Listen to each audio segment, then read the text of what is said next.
Bienvenue Stop Invest, la chaîne des tops d'investissement. Ici, on parle essentiellement d'entreprises de qualité. Avons-nous une opportunité d'investissement sur Coface? C'est la question à laquelle on va essayer de répondre en se basant sur les états financiers de la compagnie. Je rappelle que ceci représente uniquement mon point de vue et non un conseil d'investissement et comme d'habitude, je me réserve le droit de me tromper. Donc ici, nous avons une compagnie d'assurance. Okay, je sais également que vous aimez bien ce type d'entreprise avec un gros dividende. Mais bon, comme je dis toujours ici, ce n'est pas trop le dividende qui doit nous intéresser, c'est la stabilité des bénéfices dans le temps. Okay, parce que le dividende prendra soin de lui-même. Et quand je parle de stabilité des bénéfices, je parle également ici du business en lui-même. Donc, nous avons ici l'assurance crédit commercial. Donc, généralement, c'est un type d'assurance ici qui vous permet de vous couvrir contre le risque de défaut d'un de vos clients. Donc, quelqu'un qui a peut-être pris de la marchandise ici à crédit, voilà, vous protégez contre son risque, contre le fait qu'il ne repaye peut-être pas le montant qu'il vous doit. Donc, ça vous permet ici, vous, de votre côté, d'avoir la certitude de récupérer votre somme de cet argent-là. OK? Donc, en tant que compagnie d'assurance, vous savez que les revenus sont issus ici de on a trois poches de revenus. Premièrement, les premiums. Deuxièmement, les investissements. Troisièmement, ici, la réalisation. Ici, voilà, c'est pas disons, dépendamment de l'assurance, de la compagnie d'assurance, si on peut avoir également des prêts, des frais, des commissions. Ok, on va le dire comme ça, soit des commissions, soit des frais, donc des revenus issus des frais. Par exemple, si vous avez un secteur asset management ici, voilà, vous allez facturer ici des frais à vos clients, etc. Bref, et donc, quand on regarde une compagnie d'assurance, il y a un élément qui est important, c'est le combine ratio. Toujours en dessous de 100% et encore vérifier la moyenne dans le secteur d'activité par rapport à ce type d'activité-là. Malheureusement, sur les agrégateurs comme Coifin ne sont pas adaptés, que ce soit Coifin, Zone Bourse, ne sont pas adaptés pour analyser les compagnies d'assurance ou bien les bancaires. Et je rappelle ici que c'est un type d'entreprise très, très particulier. Donc, il faut analyser ça d'une certaine façon. OK? Et donc, ici, stabilité ou croissance des revenus, c'est très bien d'avoir des revenus croissants, mais ça provient d'où? Est-ce que ce sont les investissements? Les revenus issus des investissements, est-ce que c'est parce qu'on signe de plus en plus parce que les premiums sont de plus en plus élevés ou bien on signe de plus en plus de clients? Important à aller vérifier. La marge brute, bon, ça vaut ce que ça vaut. Bon, on laisse ça de ce côté parce que moi, personnellement, je préfère la marge nette ici. Et encore. Donc, quand on regarde ici la marge nette de cette compagnie, on a une stabilité aux alentours de 8%. Et aujourd'hui, on se retrouve à 13%. Et vous allez remarquer quoi? Entre 2021 et entre 2020 et aujourd'hui, il y a un bond littéralement près de 5% en supplément. Pourquoi? Qu'est-ce qui s'est passé? Est-ce que nous avons un marché où on charge de plus en plus et on perd de moins en moins d'argent? Peut-être que le combine ratio est de moins en moins élevé. Et si c'est le cas, quelle est la raison derrière? Pourquoi est-ce que les années précédentes, ce n'était pas le cas? OK? Et donc, quand on va regarder cette compagnie, on doit également vérifier les bénéfices issus des investissements, les revenus issus des investissements, est-ce qu'ils sont plus élevés ou bien moins élevés? Par exemple, je vous encourage à utiliser, par exemple, quand vous voulez analyser les bancaires ici ou bien les compagnies d'assurance, d'utiliser ce site-ci, QuickFS. OK, .net. Donc ici, vous allez aux alentours de ratio ici. Bon, quoi qu'on commence d'abord par overview. Overview, vous allez voir ici, première chose, return on asset 1.9, c'est la moyenne. Pour cette entreprise. OK, c'est la médiane. Le return on equity, c'est 7.1. Donc, on ira vérifier si on est à des niveaux plus élevés en date d'aujourd'hui. Le return on investment, c'est 1.5%. C'est très nul, entre parenthèses. Tout simplement parce que je dis, c'est très nul parce que si on ajuste ça à l'inflation, ils gagnent même presque rien du tout sur le portfolio d'investissement. Et donc, c'est aller regarder où est-ce qu'ils investissent ce cash-là. Pourquoi est-ce qu'il n'est pas aussi rémunérateur? Est-ce qu'ils sont extrêmement prudents au point où je pense que l'argent en question est uniquement déposé dans un compte courant? Enfin, je ne sais pas, hein, c'est une façon de parler. Mais dans le secteur ici, c'est pas... On a des entreprises qui sont à moins à 3%, entre 2,5 et 3% par là. OK? Ensuite, on va questionner les investissements. Investissements augmentent, revenus augmentent, premium augmente, la taille des assets ici également augmente. Mais quand on parle de la taille des assets ici, sans prendre en considération les actifs intangibles, je parle bien de assets purs, jugeant investissement. C'est important. Il faut regarder le portfolio d'investissement, combien est-ce qu'il rapporte dans tous les cas de figure. Je dis ceci. Ceux qui veulent aller plus loin dans leur processus d'apprentissage ici, du stock picking, savoir analyser n'importe quel type d'entité ici, d'accord? Parce que nous, on fait des exercices par rapport à ça dans l'accélérateur. Tout type d'entreprise. Donc, on prend la peine d'identifier le type d'entreprise qu'on a face à nous, quelles sont les questions à poser et on fait des exercices réels. C'est uniquement pour les faiseurs de choses. OK? Le lien en description de la vidéo. Moi, je vais aller ici assez rapidement. Donc, ici, simple, je regarde la marge nette. Ici, je sais qu'il faut poser des questions dans les rapports financiers par rapport ici à la marge nette. Pourquoi est-ce qu'elle est élevée? Est-ce que ça va durer? OK? Si je check à peu près l'évolution à ce niveau-ci, je vois qu'on a à peu près, si on arrive à segmenter ça, bon, ça s'arrête à peu près, on a les 12 prochains mois. Techniquement, on n'a pas encore l'année 2023, donc peut-être que ça c'est 2023 ici. Donc on voit une évolution des premiums signés. Les revenus issus des investissements sont très très nuls, surtout quand on regarde ici la taille de ce portfolio d'investissement-là. Techniquement, on devrait avoir quelque chose de 2 fois plus élevé que ça.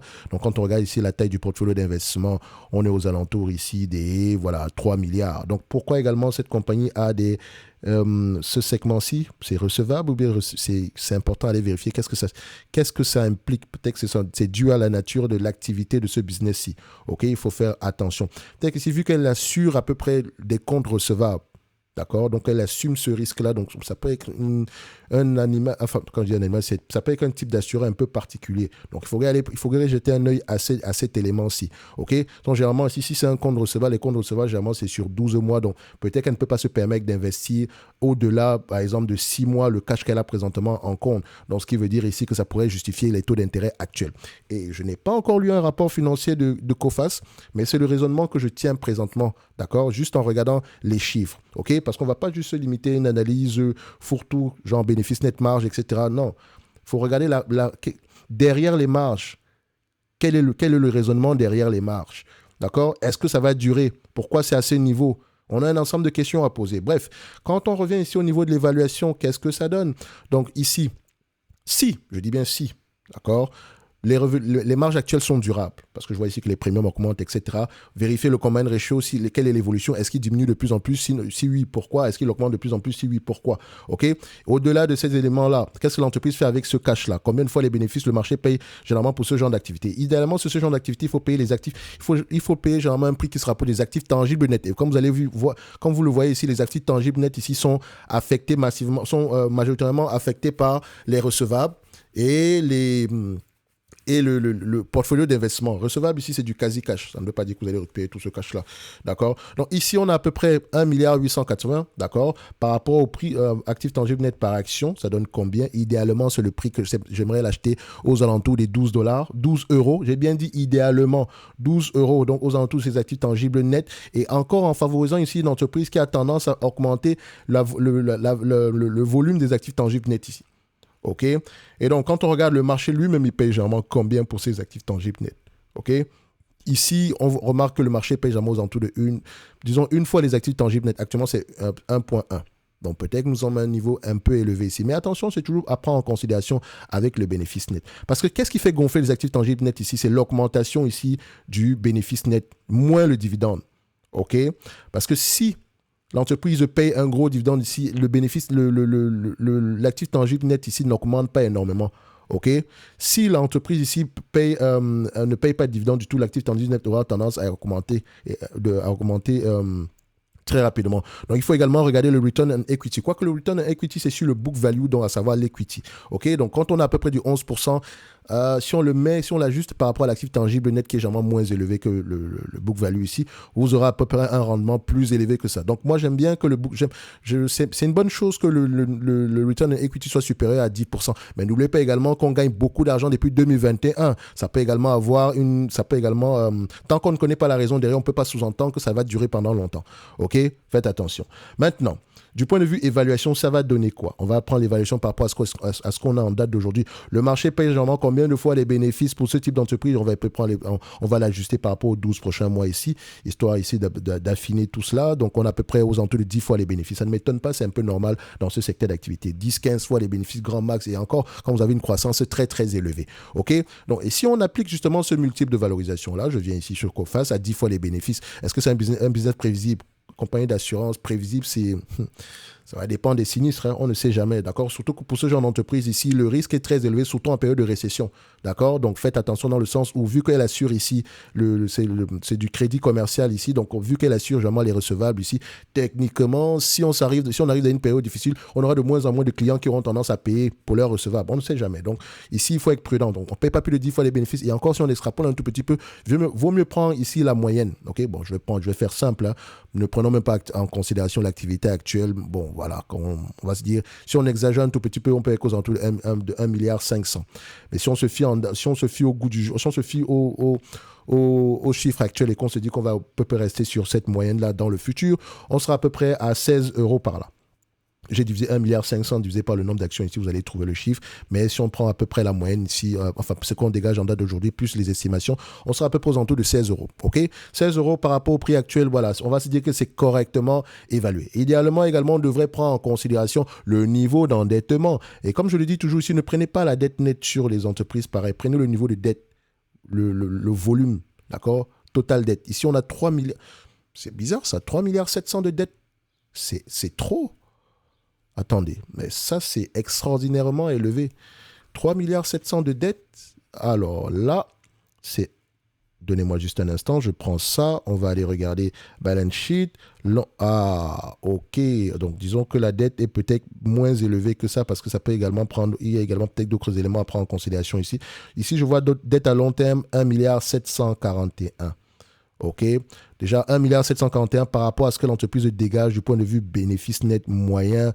On va se dire que c'est voilà, sensiblement 5 à 6 fois les bénéfices. Voilà, ça pourrait aller.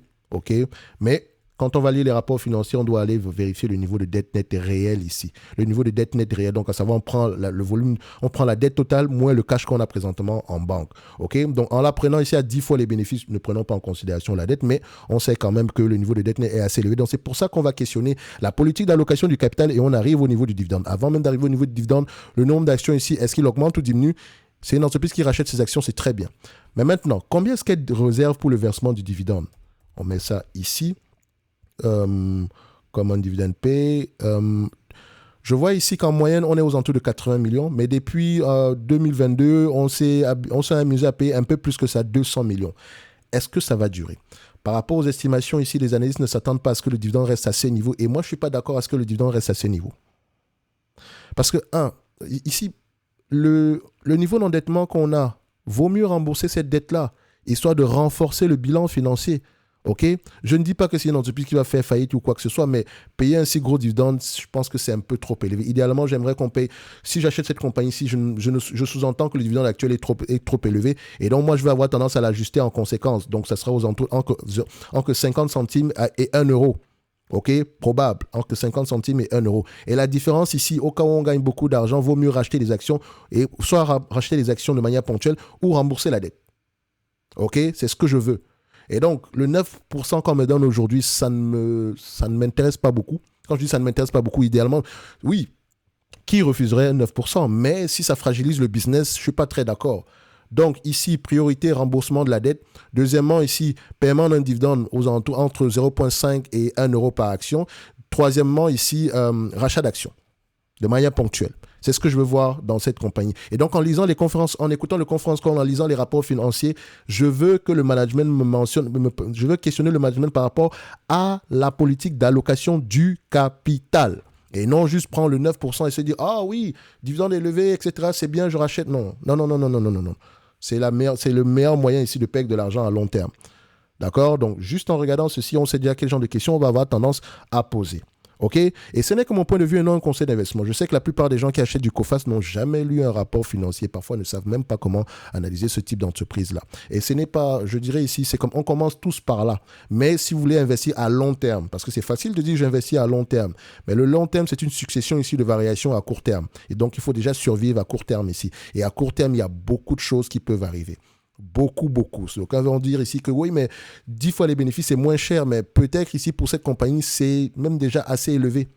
Et comme vous l'avez vu ici, c'est fou de payer plus de 10 fois les bénéfices. Et encore, ce sont les bénéfices actuels. Parce que si on prend la moyenne ici, peut-être qu'on aimerait avoir un prix bien plus bas que ça. Et comme je l'ai dit, voilà, on aimerait payer un prix qui se rapproche ici des actifs tangibles nets qui sont autour de 12-13 euros par là. Donc, on va se dire que par rapport au prix qu'on paye aujourd'hui, bon, c'est pas si mal, hein. On va dire c'est pas si mal, ok? Surtout ces actifs tangibles augmentent année après année.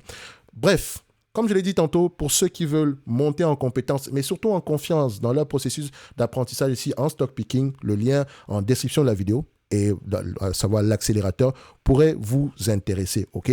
N'essayez pas de faire du stock picking sans savoir lire un rapport financier, sans savoir analyser un type d'entreprise, les différents types d'industries ici, d'accord? Il faut faire très, très attention. Ça semble facile quand on a à peu près une base en comptabilité, mais vous allez remarquer que ça ne fait pas tout à la fin de la journée, ok? Donc, dans ce processus-là, c'est essentiellement l'apprentissage, essentiellement la pratique, ok? Donc, je vous laisse aller voir la vidéo en description ici. Et nous, on se donne rendez-vous sur la prochaine vidéo. Pour moi, Coface, c'est correctement évalué. Deuxièmement, le dividende actuellement, il est trop élevé. Je veux qu'il soit réduit. Et avant d'y investir, je veux pour questionner la politique d'allocation du capital, regarder à peu près ce que la dette implique, questionner le portfolio d'investissement ici et voir pourquoi est-ce que les recevables sont très élevés. Peut-être que ça dépend de la nature de ce business-ci. Bref, un ensemble de questions à poser avant de mettre un seul euro sur Coface. Merci.